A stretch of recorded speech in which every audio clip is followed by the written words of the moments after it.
নমস্কার। আজকে আমরা ক্লাব আমরার পক্ষ থেকে সৎসঙ্গ আশ্রম রোডে বৃক্ষরোপণের একটি ব্যবস্থা আয়োজন করেছি।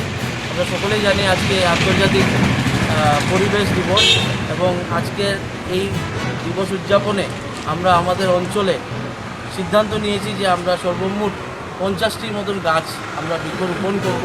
এবং আমার সাথে আজকে উপস্থিত আছেন আমাদের ক্লাবের সভাপতি শ্রী সঞ্জীব ভট্টাচার্য মহাশয়, উপস্থিত আছেন বরিষ্ঠ সদস্যরা, আমাদের ক্লাবের সহসভাপতি উপস্থিত আছেন শ্রী নীলকান্ত ভট্টাচার্য মহাশয়, বিনোদ বিহারী নাথ মহাশয়, শ্রী পান্তুরঞ্জন দে মহাশয়, এখানে উপস্থিত আছেন শ্রী সমর দাস মহাশয় এবং ক্লাবের অন্যান্য সদস্যরা।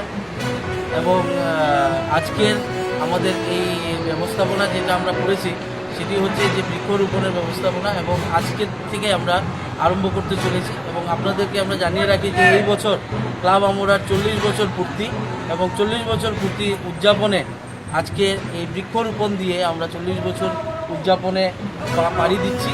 এবং আগামী দিনেও বিভিন্ন খেলাধুলা এবং অন্যান্য সামাজিক এবং সাংস্কৃতিক অনুষ্ঠানের মাধ্যমে এই বছর পুরো বছরই আমরা আমাদের রুবি জয়ন্তী যেটা বলে সেই রুবি জয়ন্তীটা পালন করব। এবং সেই রুবি জয়ন্তী উদযাপনে আমরা একটি পরিকল্পনা নিয়েছি যে আমরা সর্বমোট আমাদের অঞ্চলে 50 থেকে 100টি বৃক্ষরোপণ আমরা করে যাব।